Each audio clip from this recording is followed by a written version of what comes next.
Private First Class Wallace C. Barker served in the U.S. Army, 45th Division, 158th Foot Artillery. He served with the 5th, 7th, and 3rd Armies from 1943 to 1945. He served in 6 major battles and 2 amphibious landings.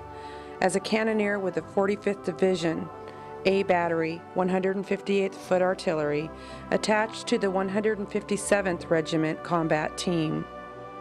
He served in many campaigns, including Naples, Foggia, Rome Arno, Southern France, Rhineland, and Central Europe. What turned into a 125-day siege in one of the bloodiest campaigns of World War II opened January 22, 1944, called Operation Shingle. The Anzio beachhead, Death's Head, became a death trap with Allied troops forced to fight for their lives for 5 dreadful months in a throwback to the trench warfare of World War I. Over 250,000 German and Allied forces were locked in a life-and-death struggle. Ernie Pyle covered every major campaign in the Mediterranean and European theaters, but he never reported from a more godforsaken place as Anzio. At Anzio, men lived a miserable, mole-like existence in order to survive. To expose oneself into daylight was a death sentence from snipers or artillery. To a GI in the 3rd Division at Anzio, he said it was just plain hell, all through the day and all through the night. The foxhole was about 6 inches full of water, and do anything but to try to bail out water with your helmet. We wrapped shelter halves and blankets around us, but they got soaked with rain. You sat shivering and cussed.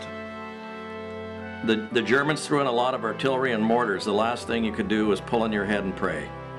If you got it at night, you were lucky, because they could get you out right away. God helped you if you got hit in the daytime. The Germans had massive guns that would hurl 280 millimeter shells for 30 miles, nicknamed Anzio Annie and the Anzio Express. Over 2 million rounds of Allied artillery were fired upon the German defensive. A visitor today at Anzio would find little evidence of the brutal battles fought in 1944, but the most visible Allied are the military cemeteries.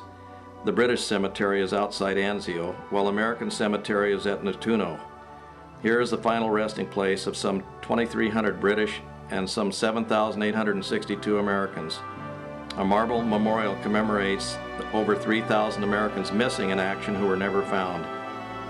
Anzio also claims some 37,000 non-battle casualties, men who suffered from exhaustion, frostbite, trench foot, shell shock, and madness.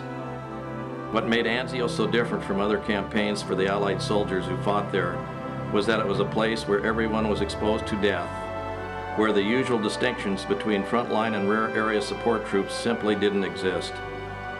Many survivors of Anzio are still haunted by their horrible experiences. Here is just one. Anzio Mud, Misery, and Mountains. It was at Anzio that Wally's replacement and friend, New Jersey native Benjamin Kowalski, was killed in action after a German artillery round made a direct hit on his position, a place Wally should have been, having stood guard duty that night. One near-death experience on the beachhead, Wally's gun emplacement was told to move ahead of the infantry to interdict a road. They would fire on command approximately every 10 minutes. They dug in a ravine to take cover.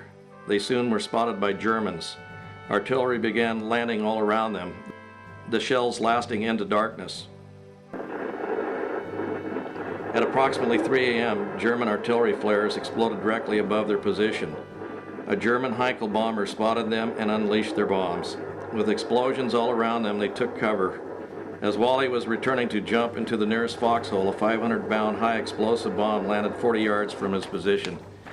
The explosion was so great, he suffered a severe concussion, bleeding from his eyes and ears.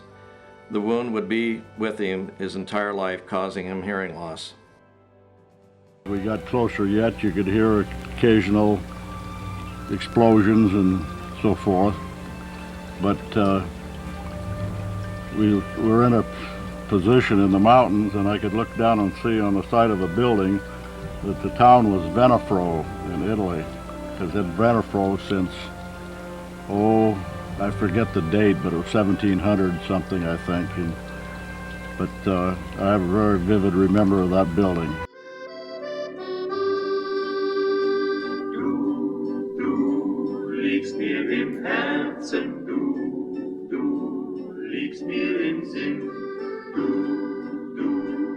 machst mir viel Schmerzen, weiß nicht, wie gut ich dir bin.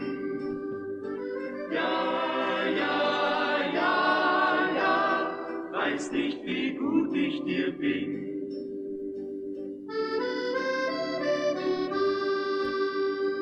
So, wie ich dich liebe, so, liebe auch mich. Die zärtlichen Triebe fühle ich ewig für dich. Ja, ja, ja, ja, fühle ich ewig für dich.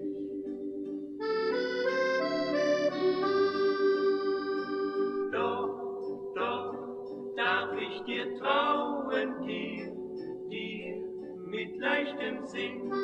Du darfst auf mich bauen, weiß nicht, wie gut ich dir bin.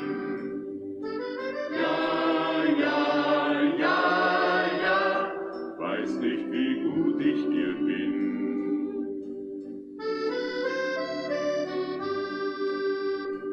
Und wenn in der Ferne mir dein Bild erscheint, dann wünsch ich so gerne, dass uns die Liebe vereint.